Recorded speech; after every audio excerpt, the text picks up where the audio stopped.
Hola, mi nombre es David Pino. Bienvenidos a esta charla virtual en una fecha además tan curiosa, ¿no? Cercana a estas fechas en las cuales muchos se preguntan cuántos misterios, cuántos eventos, cuántas leyendas puede reunir una ciudad tan antigua como la nuestra, una ciudad como es Lima, ¿no? El 31 de octubre, 1 de noviembre, todos están pendientes, atentos a ver dónde hay un evento. En este caso, para esta charla, yo he hecho una recopilación de muchas historias, leyendas, muchos que fueron mitos, en los cuales, de tanto repetirse, han terminado aceptados como ciertos, ¿no? Es un mix, en realidad, una mistura de datos que voy a compartir con ustedes en esta charla virtual que hemos llamado Misterios y Leyendas de Lima. Y es que muchas veces una ciudad tan antigua como la nuestra, como lo es la antigua ciudad de los Reyes, sobre todo cuando transitamos por algunas calles desoladas, como por ejemplo por esta iglesia, que es la iglesia de los huérfanos, ubicada ahí en el Jirón Apurímac, cerca al parque universitario. Desconocemos tal vez que al caminar por sus veredas estamos a un paso de sus misterios. Y me explico, ¿no? En el Jirón Azángaro, en la pared lateral de esta iglesia, encontramos esas ventanas. Ventanas que pueden verse a lo lejos, al lado de la portada, y quizás muchos no saben, pero son las ventanas que vienen de las criptas de esta iglesia de los huérfanos, donde en épocas pasadas se daba atención a los niños que habían quedado abandonados en las calles de Lima, que muchas veces tenían una mala, terrible muerte, pero que gracias a la piedad de un señor llamado Luis Pecador, curioso nombre en todo caso para la labor que realizaba, se va a construir este hogar para ellos.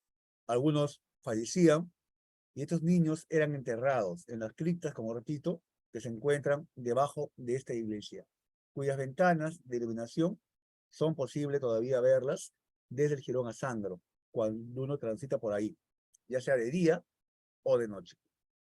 Esta historia nos va a dar el inicio a una serie de datos, como comentaba, algunos poco misteriosos, medio fantasmales, otros también que son convertidas en leyendas, como mencioné al principio, que de tanto repetirse son aceptadas como reales.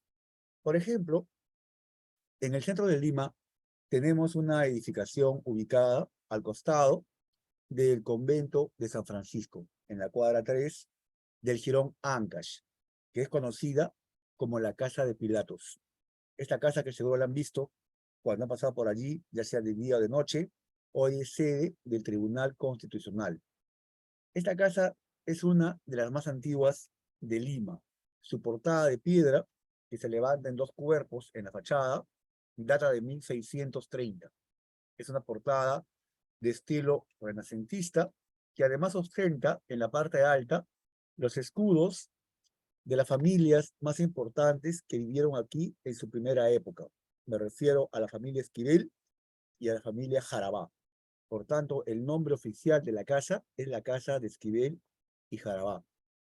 Pero ¿de dónde viene este sobrenombre tan curioso, ¿no? Que le ha dado por llamarlo Casa de Pilatos? Es una imagen del interior. Para ello, para contestar la pregunta, tenemos que quizás, tenemos que remitirnos al más grande recopilador de tradiciones que tiene nuestra literatura peruana y que es Ricardo Palma. Él, en una tradición justamente llamada La Casa de Pilatos, cuenta algunos sucesos ocurridos en este lugar, que justamente le dieron este nombre tan, por decirlo así, curioso, ¿no? Se cuenta que justamente poco después de haber sido construida, la casa fue alquilada a unos comerciantes portugueses que además tenían el monopolio de todo el sistema comercial de los buques y la ruta que se hacía de Europa a América. Bueno, estos portugueses que vivían en esta casa ya eran vistos como con cierta sospecha, ya que no eran nacidos concurrentes a las misas dominicales, solían reunirse muchas veces en secreto en esta casa, se suponía, para atender asuntos de negocios, pero más allá de ello era un grupo muy hermético y muy cerrado. Cuenta Ricardo Palma que en una ocasión la puerta de acceso a esta casa, suponemos que la puerta que se encontraba aquí, una noche estaba abierta. Entonces, pasaba por aquí un vecino de la casa que le dio curiosidad de ingresar y ver el interior. Como mencionábamos, era una casa recientemente construida y, por supuesto, como se puede ver, una de las más impactantes e impresionantes del centro de Lima. Entró a la casa, no había nadie, seguramente una imagen parecida a la de la foto era lo que lo acompañaba, y mientras exploraba el interior, logró percibir una especie de murmullos y cantos que él no reconoció como parte de una adoración religiosa ni un ritmo de moda. Continuó avanzando por la casa y entró a un salón, donde se dio con la sorpresa, cuenta la tradición, de que los portugueses estaban haciendo fila para cada uno, a su turno, azotar una imagen de Cristo con un látigo que se iban pasando uno a otro. Sin duda, ante esta visión tan sorprendente, este señor salió corriendo de la casa, salió corriendo por esta calle y se dirigió a un edificio vecino, ¿no? Ubicado ahí a una cuadra y media, que era el Tribunal del Santo Oficio, donde rápidamente acusó a las personas que aquí estaban reunidas de lo que había visto. Sin mucha demora, los inquisidores con guardias llegaron al lugar, tomando prisioneros a todos los portugueses que se encontraban en el interior. En un juicio sumario fueron encontrados culpables como judaizantes y por haber azotado la imagen de Cristo. Y varios de ellos, cerca de 20, fueron condenados a morir quemados en la hoguera de la Inquisición. Sin duda, un suceso que mantuvo en vilo a las sociedades de su época y que, por supuesto, dio, como decía Palma, mucha tela para cortar en historias que se fueron sucediendo posteriormente. Como fue Pilatos quien, según los evangelios, mandó azotar a Cristo, esta casa pronto va a adquirir ese sobrenombre, la casa de Pilatos. Aunque agrega Palma que probablemente el nombre también se deba a su parecido, en este patio que vemos, a una casa llamada así en Sevilla, la casa de Pilatos. ¿Cuántas historias pueden existir dentro de casas como estas, en las que sucesos terribles, terroríficos, antirreligiosos, como lo que hemos mencionado, pueden haber existido? Pasamos ahora a otro lugar de la ciudad, que es el repositorio de una afirmación que ya de tanto repetir se está convirtiendo en real, cuando no lo es. Y nos referimos al Ángel de la Fama. Ustedes deben conocer la Plaza de Armas, donde destaca esta escultura colocada en lo alto de la pileta. La pileta, por cierto, de la Plaza de Armas fue inaugurada en 1651. Hacia 1868, como vemos en esta imagen, estaba rodeada de jardines, pero destacaba la figura de, de este personaje con alas, ¿no? Que vemos aquí tocando una trompeta. Figura que, por cierto, hoy también la vemos. Acá otra foto de 1901 en la que aparece esa escultura, que, como mencionaba, se da por llamar el Ángel de la Fama, aun cuando no es un ángel, es una diosa romana, ¿no? Que aparece por primera vez en la obra La Eneida de Virgilio, y en la cual él menciona que su atributo era volar por los 4 puntos cardinales, tocando su trompeta vivamente, llamando la atención de la gente y empezando a declamar la fama de los hombres, ya sea buena o mala.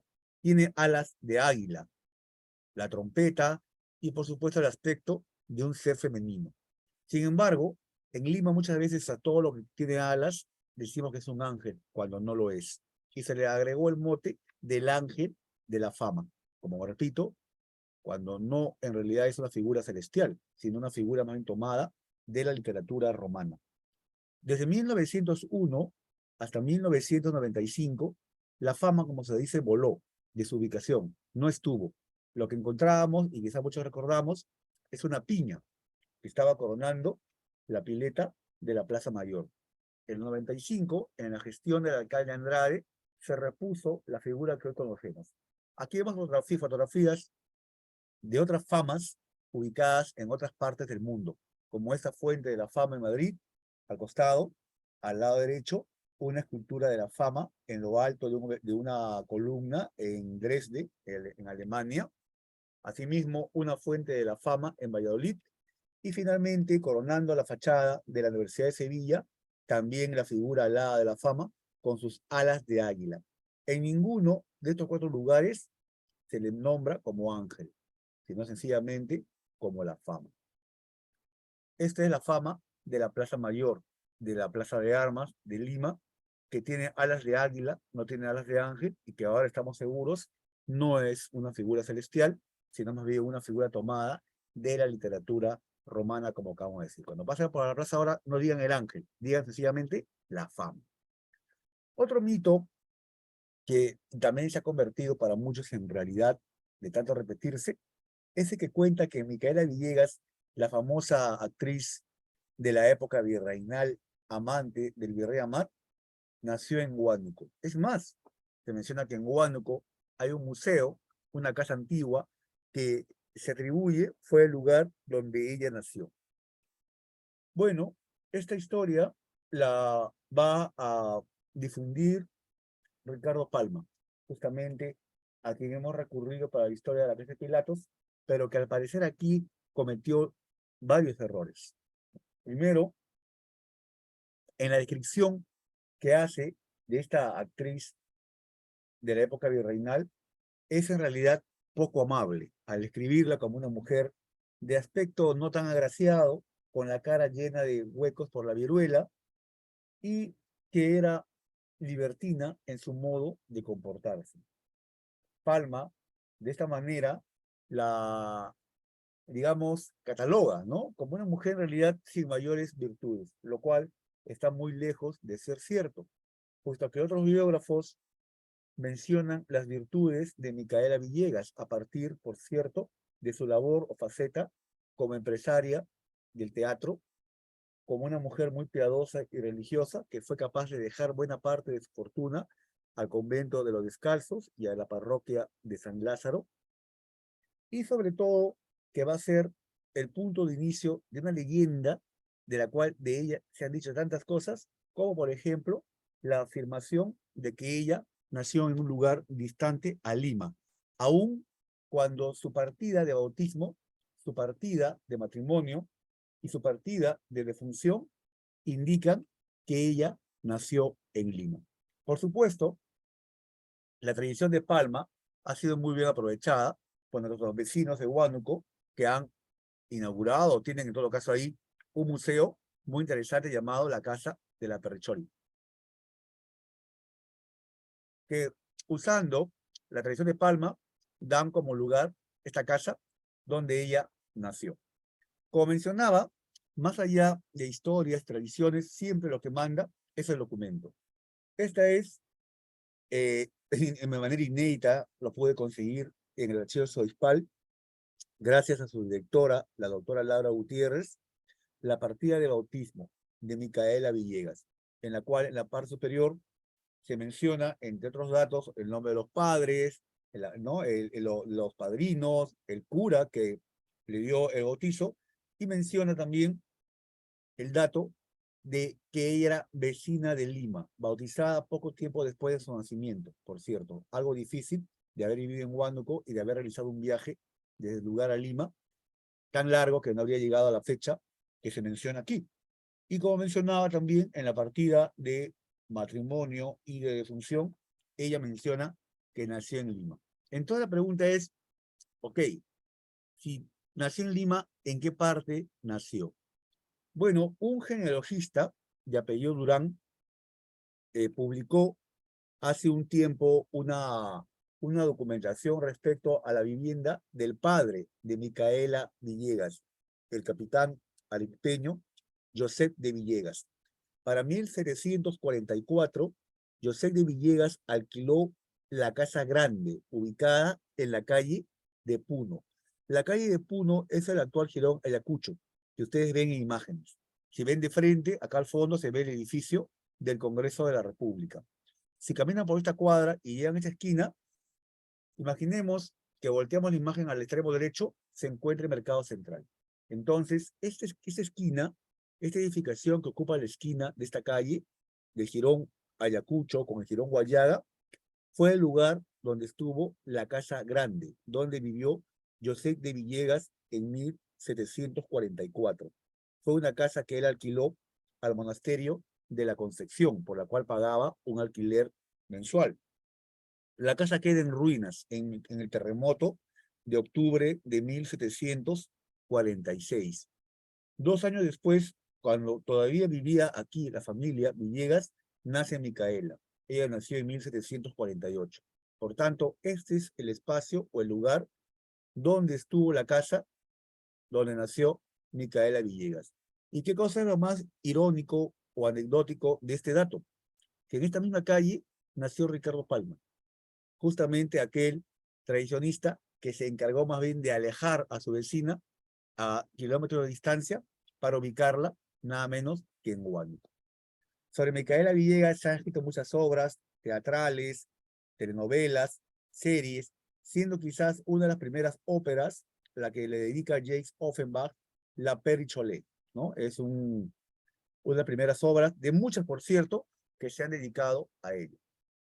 Continuando con Micaela Villegas y sus historias, también hay otra historia que de tanto repetirse se ha convertido ya en algo aceptado, ¿no? El virrey le construyó el paseo de aguas a la Perrichola, ¿no? El paseo de aguas es un romántico paseo ubicado en el distrito del Rímac, que tiene sus fuentes de agua, un acueducto con arcos, una cascada, y es uno de los lugares turísticos más bonitos que tiene el distrito del Rímac. Fue construido efectivamente en la época del virrey Amat. El virrey Amat se va a hacer muy conocido en nuestra historia, no solamente por las grandes obras urbanísticas y recreativas que va a realizar en Lima, también por haber pretendido y ser la pareja justamente del personaje que hablábamos, de Micaela Villegas, la Perrichola. Pues cuenta la leyenda que él, enamorado de ella, le prometió un obsequio, ¿no? Le dijo, pídeme lo que quieras, y yo por tu amor soy capaz de cualquier cosa. Por supuesto, una frase muy romántica dentro del lance amatorio entre ambos. Micaela Villegas le responde que su corazón iba a ser de amar el día que ella le pueda bajar la luna a los pies. Por tanto, el virrey se tomó en serio este pedido, consultó con sus asesores, dijo, ¿cómo puedo bajarle la luna a los pies? ¿No? Y alguien le sugirió, virrey, la mejor manera es que usted haga unas fuentes de agua donde en un día o una noche, luna llena, pueda mostrarle a los pies de Micaela la luna. Dicho y hecho, cuenta la leyenda, el virrey emprendió esta obra, que por cierto, le costó no pocos problemas con hacendados del Rímac, puesto que usó muchísima agua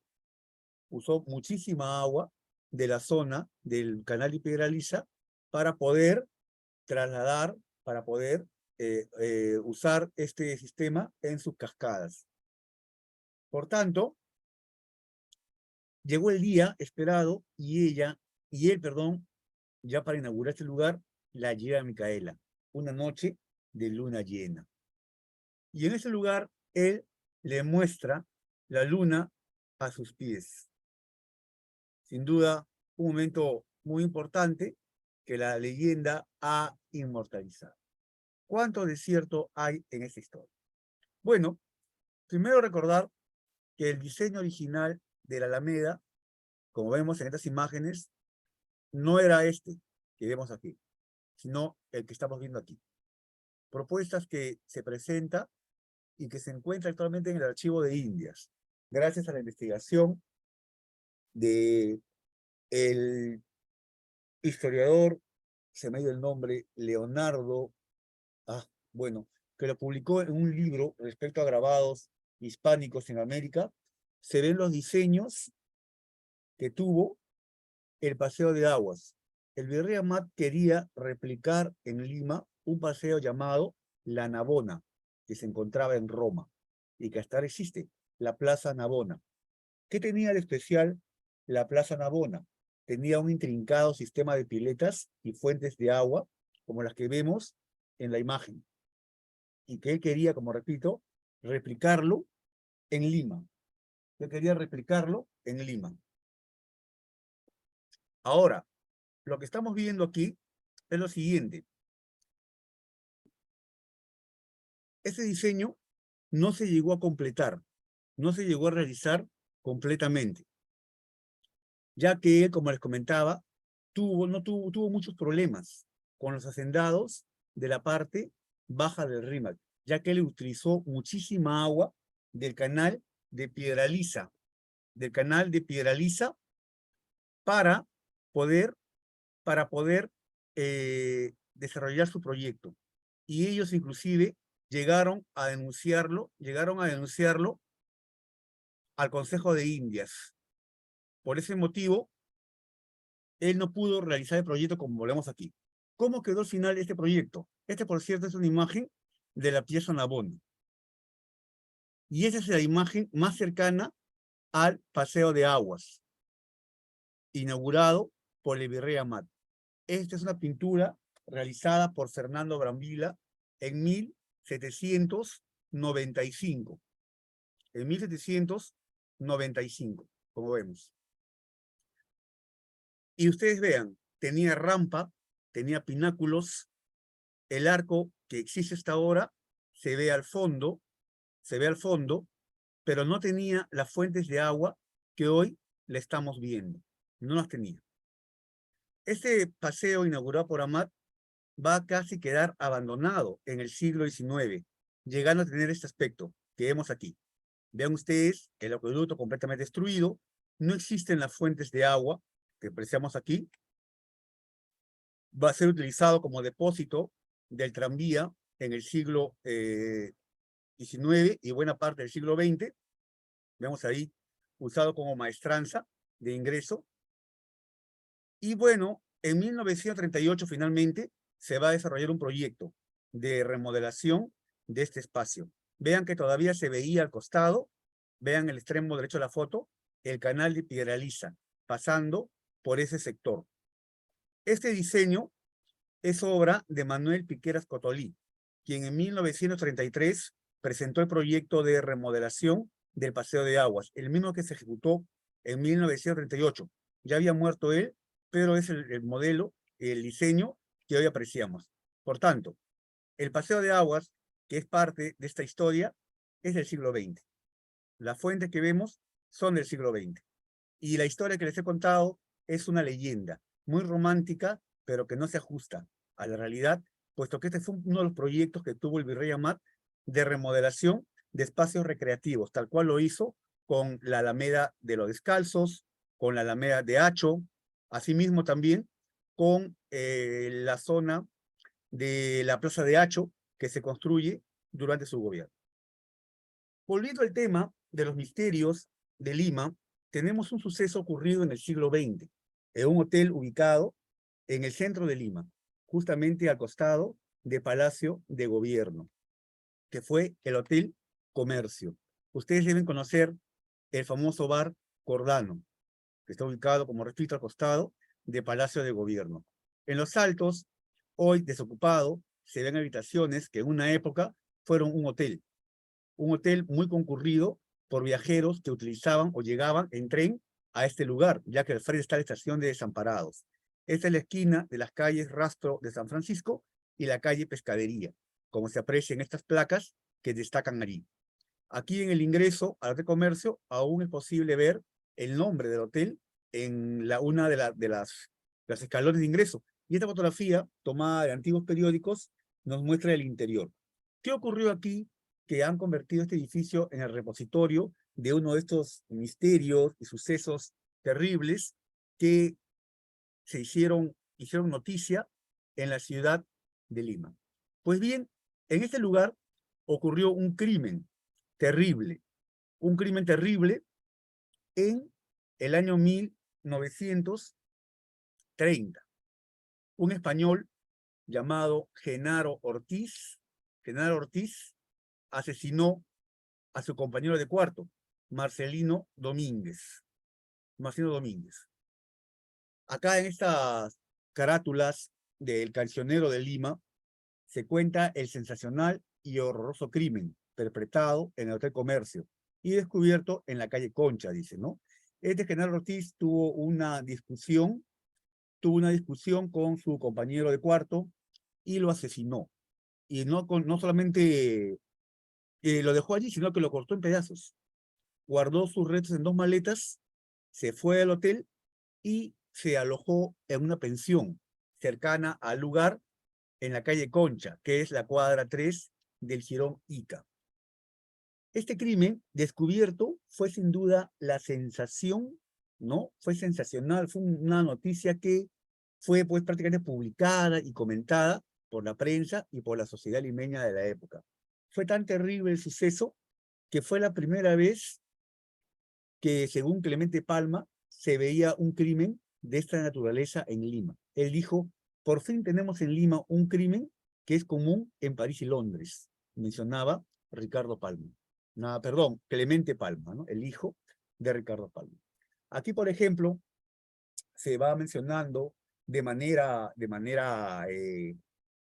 en rimas, ¿no? En esta cuestión de Lima, este suceso, como menciono, que empieza con este crimen y descuartizamiento de este español, y que aparentemente era el crimen perfecto, porque Genaro Ortiz salió con las maletas de este lugar, ¿no? Alojado en alguna de estas habitaciones donde perpetró este asesinato. Ahí ven ustedes el nombre, Hotel Comercio, que aparece todavía en la fachada, en el escalón de ingreso a la casa, para dirigirse de allí, por esta calle, llevando las maletas en un auto que había rentado, hasta esta cuadra, que es la cuadra 3 de Jirón Ica, frente a la actual plazuela de las Artes del Teatro Municipal, encontramos una antigua casona, que es esta. Esta fue la pensión Buendía, y esta era la calle Concha, recuerden. Aquí llegó y entró por esta puerta, porque esta es la puerta de acceso al segundo piso, Genaro Ortiz con las maletas y con los restos descuartizados de su compañero. Las dejó en una habitación, la habitación C del segundo piso, que también hasta hoy existe. Le dijo a la dueña, ya vengo, voy a comer, y no regresó pues más, ¿no? Un día y medio después, el olor de descomposición del cadáver de su compañero era terrible. Por tanto, la señora, la dueña de la pensión, llamó a la policía. Llamó a la policía, entraron a la puerta, abrieron las maletas y ya se imaginan ustedes pues lo que encontraron, ¿no? Fue sin duda un hallazgo terrible el que hicieron ellos. Ahora, por supuesto, había que investigar quién fue el asesino, quién era el personaje que estaba descuartizado, y hay que decir que este fue el primer caso encargado a la recién creada Policía de Investigaciones del Perú, en 1930, como repito. Sin pérdida de tiempo, lograron descubrir que este señor que se alojó aquí fue el tal Genaro Ortiz. Había que buscarlo. Pronto cotejaron la ubicación y ya se había ido del Perú. Había abordado un vapor en el Callao que lo dirigía a Panamá, donde tenía planeado abordar otro barco rumbo a España. Parecía, como repito, el crimen perfecto. Mas no fue así. Mas no fue así. Ahora, esto de aquí, este crimen que estamos mencionando, fue seguido día a día por la prensa. Fue seguido día a día por la prensa, ¿no? Finalmente, este general Ortiz va a ser capturado, ya que la Policía de Investigación del Perú telegrafió a sus pares en Panamá. Cuando el barco llegó a Panamá, fue capturado. Sin mucha pérdida de tiempo, fue extraditado a Lima. Como la prensa se había encargado de difundir la historia de estos personajes, prácticamente Genaro Ortiz se había convertido en un antihéroe o en un personaje popular, ya que todos se sorprendían como un hombre con un aspecto de dandy, con ojos claros, que con una labia y que podía pues prácticamente convencer de cualquier cosa a las personas, sería capaz de un crimen tan terrible. Por tanto, cuando llegó el barco con él al Callao, cuentan las noticias, el puerto del Callao estaba repleto de gente que habían ido a querer conocerlo, que habían ido a conocerlo. Finalmente, él es internado, es depositado en la prisión, y va a ser condenado a 30 años, a 35 años de cárcel, a 35 años de cárcel.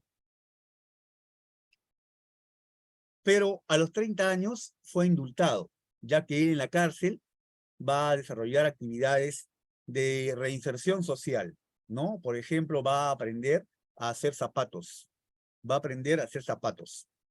Y prácticamente allí él va a ganar la confianza de la gente que lo custodiaba, y sus zapatos eran también hechos que van a ser vendidos fuera, siendo uno de sus clientes nada menos que el presidente del Perú, Manuel Prado. Estamos hablando 30 años después que él llevaba preso. Por tanto, Manuel Prado decide indultarlo. Al indultarlo, pronto la prensa se enteró de que el famoso asesino y descuartizador del Hotel Comercio había salido libre. Y se inició una campaña, pues, ¿no? Diciendo cómo un hombre con esa naturaleza puede estar libre, un peligro en las calles, no se sabe si se ha reinsertado o no. Y fue una joven periodista llamada Doris Gibson, quien con un artículo publicado en la revista Caretas, que recién salía, defendió el derecho que tenían las personas de reintegrarse socialmente, ¿no? De reintegrarse socialmente. La historia termina con Genaro Ortiz ingresando a la oficina de Doris Gibson para agradecerle. Se cambió el apellido, se mudó al norte y se perdió completamente el rastro de este personaje que conmocionó con esta historia a la sociedad limeña. Un suceso ocurrido, nada menos, que en este antiguo céntrico hotel de la ciudad de Lima, ¿no? Y que tuvo, por supuesto, un episodio final en una casona de que hoy, por cierto, abandonada, no vive nadie en esta casa, ¿no? Ubicada en la cuadra 3 del Jirón Ica, frente al Teatro Municipal. Otro de los mitos que también se han dado por aceptarse de tanto repetirse es respecto a una escultura muy polémica que tenemos en Lima, ¿no? La escultura nada menos que mencionan que no es Pizarro, es Hernán Cortés, ¿no? Esta escultura que estuvo ubicada en la antigua Plaza Pizarro y que hoy se encuentra en el Parque de la Muralla. Esta escultura, por cierto, fue inaugurada en Lima el día 18 de enero de 1935, ¿no? Fue inaugurada ese año. Fue inaugurada justamente como un homenaje al fundador de la ciudad, puesto que ese día se cumplían 400 años de la fundación de Lima. Por tanto, esta imagen que vemos es una fotografía de ese suceso. Se está extendiendo la tela, ¿no?, que cubre esta escultura, que en el contexto de la época fue muy aplaudida y, por supuesto, alabada, ¿no?, en cuanto a sus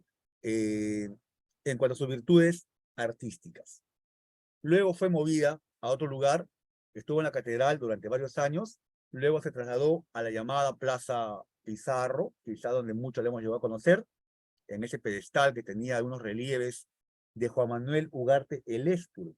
Sin embargo, una noche del año 2010 fue retirada de este lugar, luego en medio de una gran campaña que tenía como puntales dos motivos. Uno, que no era Pizarro, que era una escultura del conquistador mexicano, o México, perdón, Hernán Cortés, ¿no?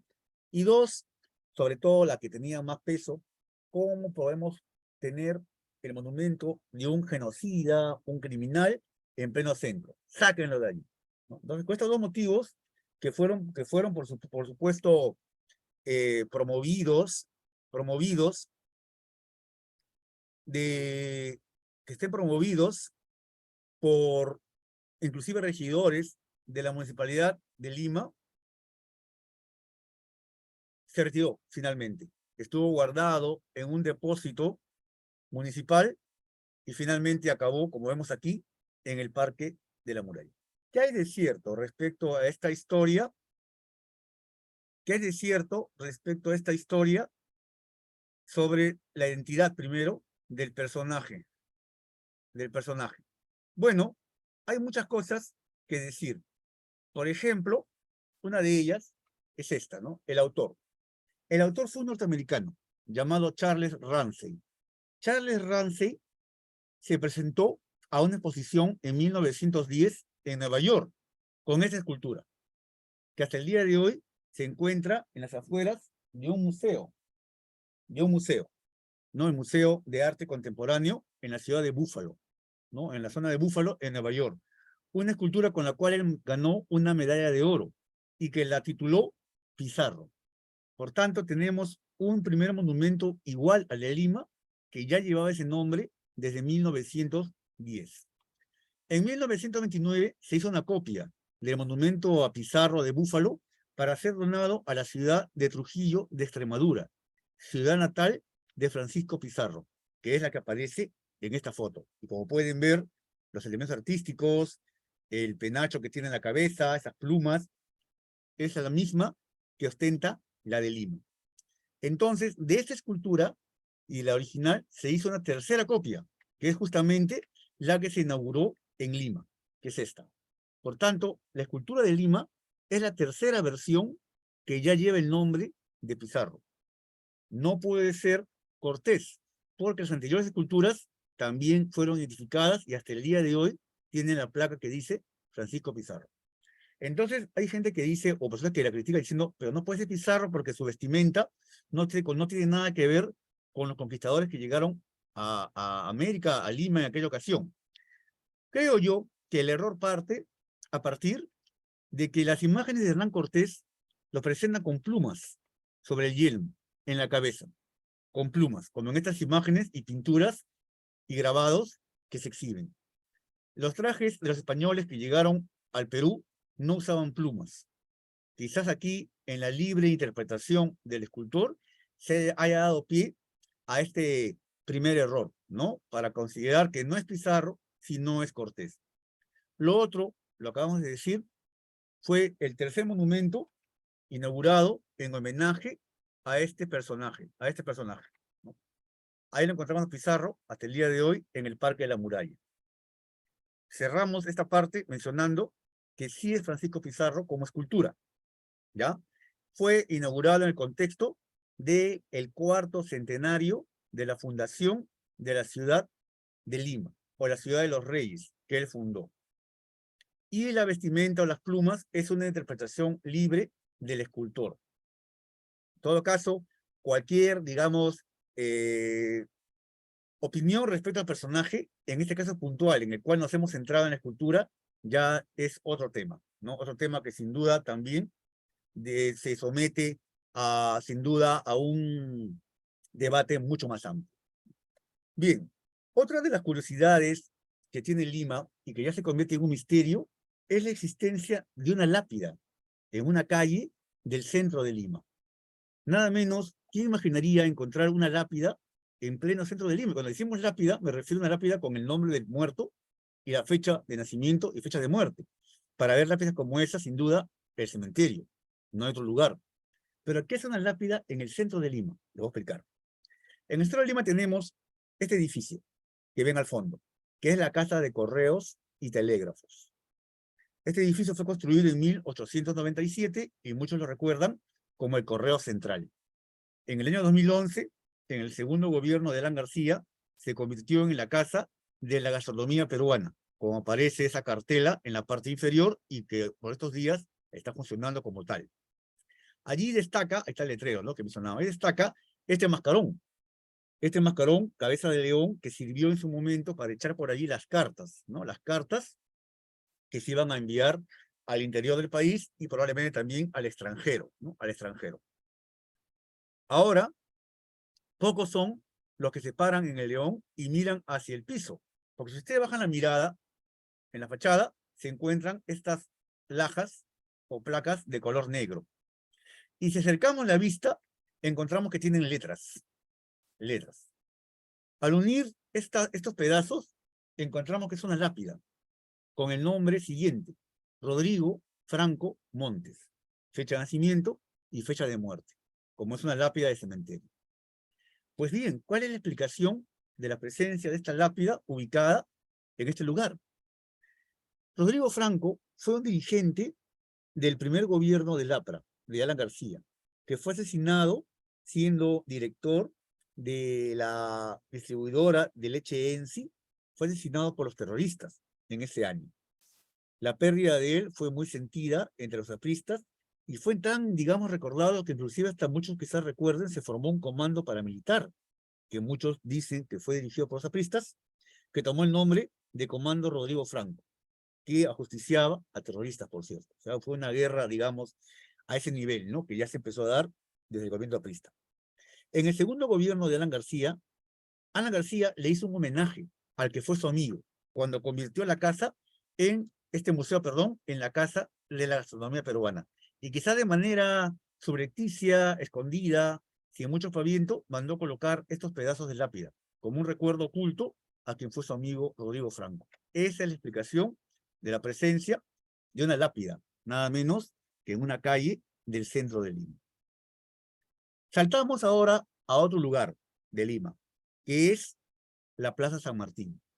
En la Plaza San Martín hay una leyenda que de tanto repetirse también, como he dicho varias veces en esta charla, se ha dado por aceptar como cierta, que es la de la famosa llama, que se encuentra sobre el yelmo de una de las esculturas en la parte delantera del monumento. La historia, que quizás ustedes han leído, y que inclusive hasta yo he visto, ¿no?, que aparece en guías sobre Lima de otras ciudades, cuentan de que el escultor de esta obra, apurado por terminarla, contrató a un ayudante y le dijo: tienes que colocar una llama votiva en la cabeza de esta escultura, la llama de las ideas. El ayudante, joven, inexperto, buscó en un diccionario y encontró que llama era un euquénido norteamericano. Y no tuvo otra idea que colocar la llama, el euquénido, en lugar de la llama votiva, en la cabeza de la escultura. La escultura fue inaugurada, fue aceptada y todos felices, ¿no? Y esa es la curiosidad de este monumento. Y se repite, y por supuesto arranca sonrisas cuando uno la escucha, pero no es cierto, es una leyenda. Primero hay que recordar que este monumento fue inaugurado en el marco de una celebración muy importante, quizás la más importante del Perú republicano, que es el centenario de la independencia, y que ocurre en 1921. El miércoles 27 de julio de 1921, con la inauguración del Monumento a San Martín, se da inicio a una serie de celebraciones, inauguraciones y fiestas en el contexto del centenario de la independencia. Vean ustedes la cantidad de asistentes, fue con la presencia del presidente Leguía, y allí ya se encontraba la escultura con la llama en la cabeza, pero nadie lo mencionó. No aparece en ninguna noticia ni periódico de la época, puesto que esta versión que les comento se empieza a difundir a partir de los años 60, 40 años después de su inauguración.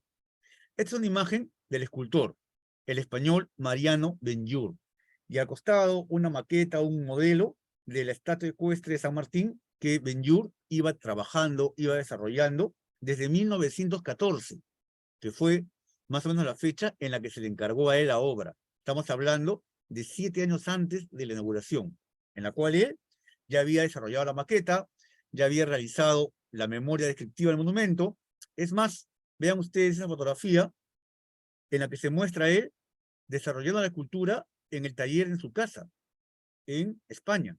Y a la derecha, esta imagen casi inédita, que muestra a Benlloch al lado, dice aquí, de una de las hermosas esculturas que tiene en el jardín de su casa. Y vean ustedes, ahí está la escultura que está en el monumento, con el yelmo y la llama en la cabeza.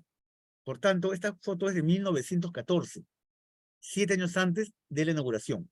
Esto echa por tierra la versión de que estaba apurado y contrató a un ayudante para que termine la parte de adelante. No es exacto, puesto que ya esta parte ya me estaba en la cabeza de la escultura 7 años antes.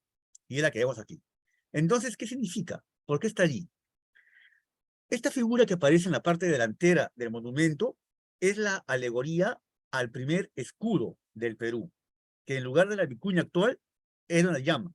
El primer escudo del Perú, por cierto, fue creado por San Martín, donde además de la llama aparece la cornucopia, que figura aquí como orejeras, ¿no? Como orejeras de este yelmo. A su vez también las ramas del árbol de la quina, que aparecen a los lados. La quina, la cornucopia y la llama son los elementos del escudo patrio. Es una alegoría al escudo peruano. No hay ningún error.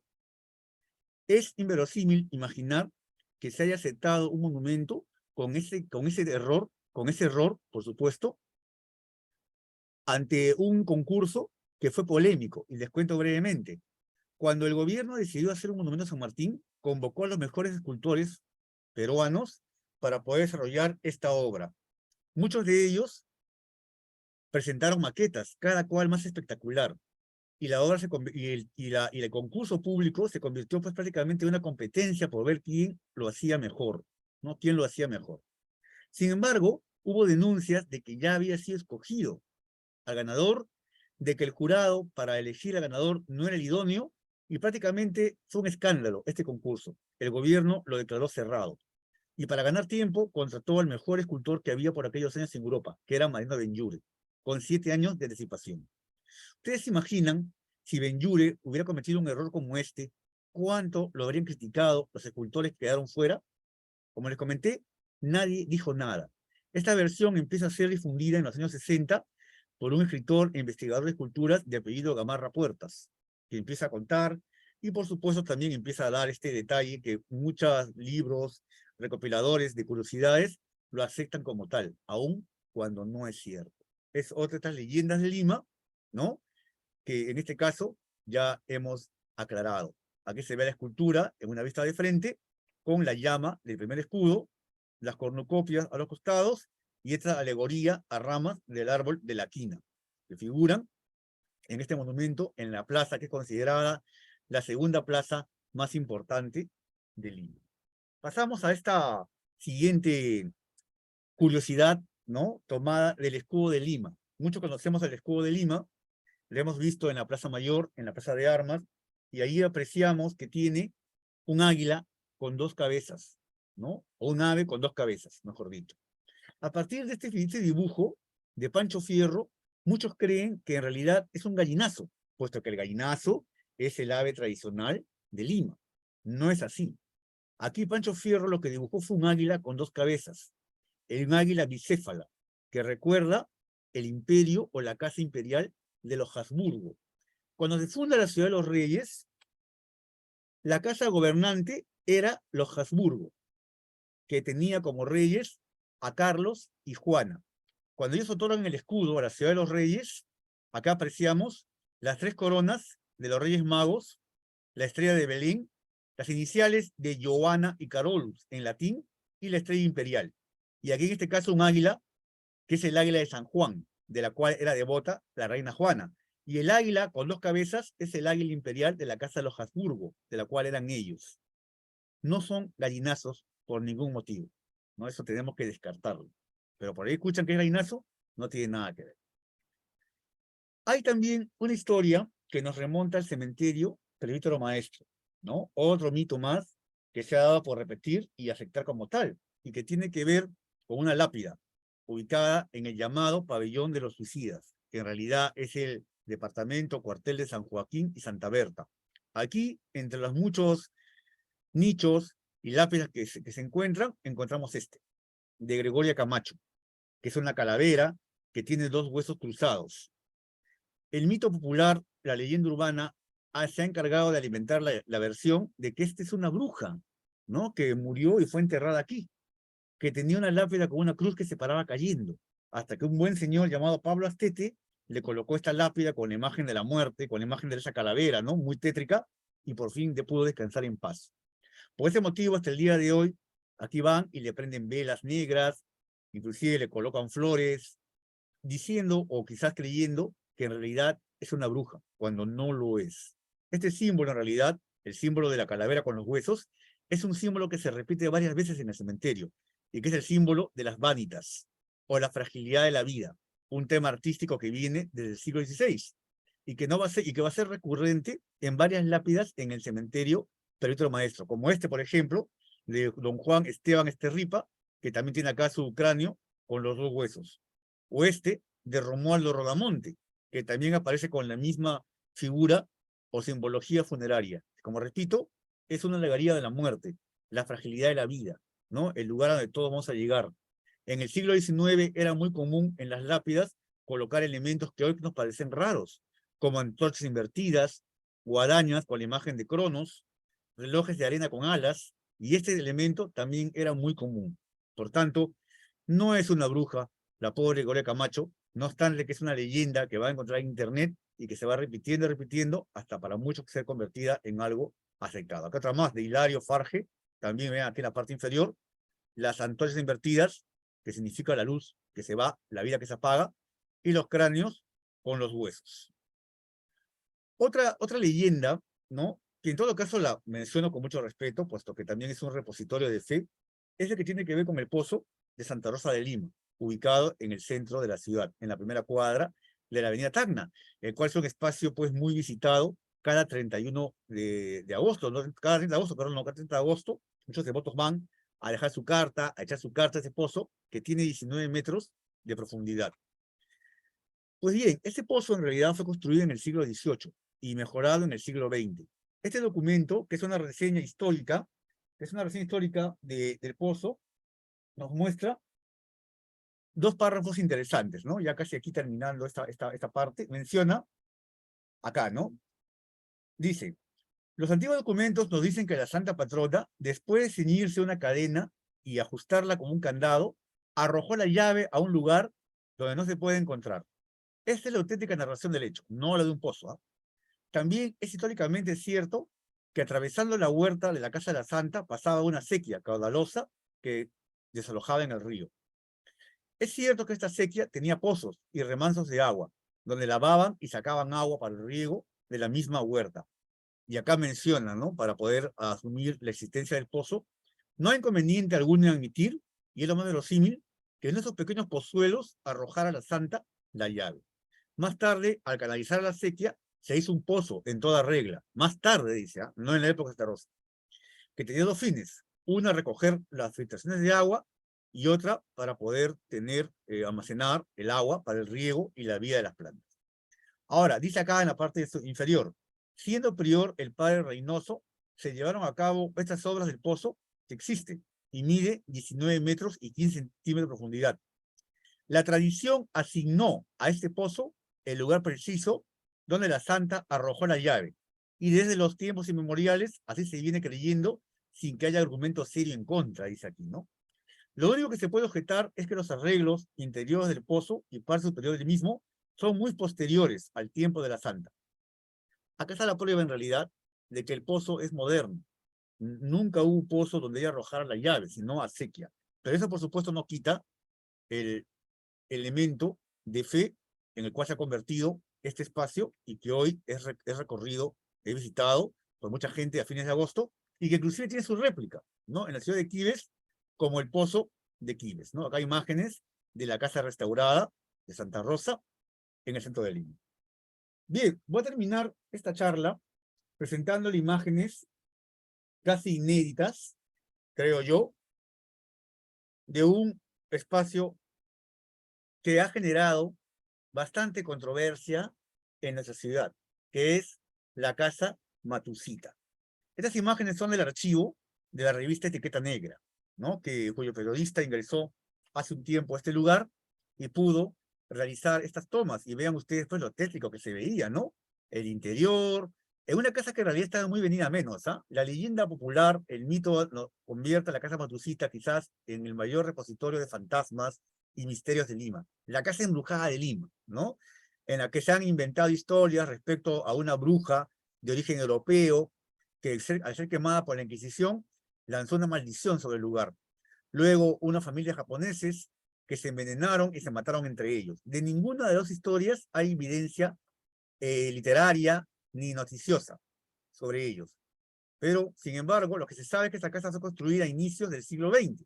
Le perteneció a una familia, los Thierry, que la vendieron o que la quisieron vender hace poco y la tienen alquilada, ¿no? A un banco en el primer piso y anteriormente a una ferretería, ¿no? Y tienda de venta de artículos de agua, de desagüe, llamada la Casa Matusita. Todo lo que ustedes están viendo en las fotos que estamos pasando ya no existe, puesto que la casa fue demolida hace unos años, el segundo piso. Y lo que hoy existe es una reconstrucción que tuvieron que hacer los dueños para poder alquilar el primer piso. Sobre la historia de fantasmas, penes desaparecidos, no quedó mayor información ni mayor dato. quedó solamente como parte de estos misterios y leyendas de Lima que esta noche he querido compartir con usted. Mi nombre es David Pino. Muchísimas gracias.